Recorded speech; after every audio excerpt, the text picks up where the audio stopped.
কালি কালি বলে কালি ডাকি গো মা তোরে, তুই যে সবার মা বিশ্বভুবনে।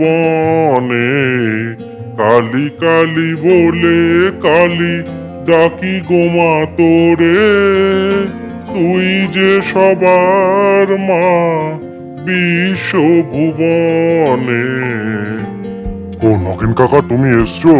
ও নগেন কাকা, আমাকে একটু পাকা পেয়ারা এনে দেবে? আমার না খুব পাকা পেয়ারা খেতে ইচ্ছা করছে। দাও না গো নগেন কাকা, একটু পাকা পেয়ারা এনে। পাকা পেয়ারা আমি এখন কোথায় পাবো বলো তো বাপু? তোমার না যত সব উল্টো পাল্টা বায়না। আমার এখন মেলায় কাজ। ওই কারা যেন এসছে তোমার সাথে দেখা করতে, তাদেরকে পাঠিয়ে দিচ্ছি। বিকেলে দেখবো কি করা যায়। বাবা, আপনি আমার ছেলেটাকে বাঁচান বাবা। ওনার জন্ম থেকেই কথা বলতে পারে না। আমরা এখন কি করব কোনো হদিশ পাচ্ছি না। ওকে আপনি বাঁচান বাবা, ওকে আপনি বাঁচান। কেন রে বাবু, তুই কথা বললিস না কেন? তোর তো সব ঠিক আছে। তুই কথা বলবি, মন থেকে মায়ের নাম উচ্চারণ করবি, দেখবি সব কথা বেরিয়ে আসছে। ঠিক আছে, যা মায়ের মন্দিরে গিয়ে মায়ের নাম জপ কর, যা। শুনলাম পাশের গ্রামে হ্যাপা বাবা নামে কেউ আছে নাকি? সে নাকি আমার থেকেও শক্তিশালী।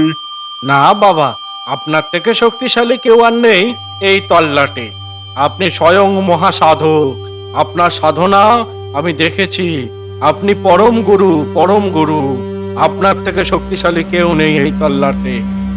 তা দেখবে নাকি আমার একটু ক্ষমতা? দাঁড়াও, এক্ষুনি এই চাষের জমি আমি পুড়িয়ে দেব। দেখো তুমি, দেখো।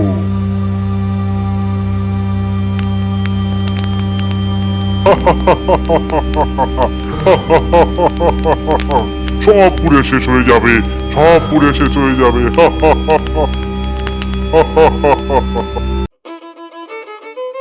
বাবা, আপনি আমাদের বাঁচান বাবা, আপনি আমাদের বাঁচান। পাশের গ্রামে এক সাধক এসেছে, সে আমার কালকে জমি জমা সব পুড়িয়ে দিয়েছে বাবা। আপনি আমাদের বাঁচান বাবা, আপনি রক্ষা করুন বাবা। সে কি কি বলছিস রে তোরা? কার এত বড় ক্ষমতা হলো যে তোদের জমি জমা সব পুড়িয়ে দিল? দেখতে হবে তো কে সেই মহাসাধক যা মানুষের ক্ষতি করে। ঠিক আছে, তোরা যা, আমি দেখছি কি করা যায়। কি হয়েছে? ওরা কি বলছিল? কি জমি জমা সব পুড়িয়ে দিয়েছে নাকি কোন সাধক? আমি যেন শুনলাম। কি হয়েছে বলতো আমায়। ভট্টাচার্য মশাই, সামনে মহা বিপদ আসতে চলেছে। আমাকে তার সম্মুখীন হতেই হবে। দেখা যাক।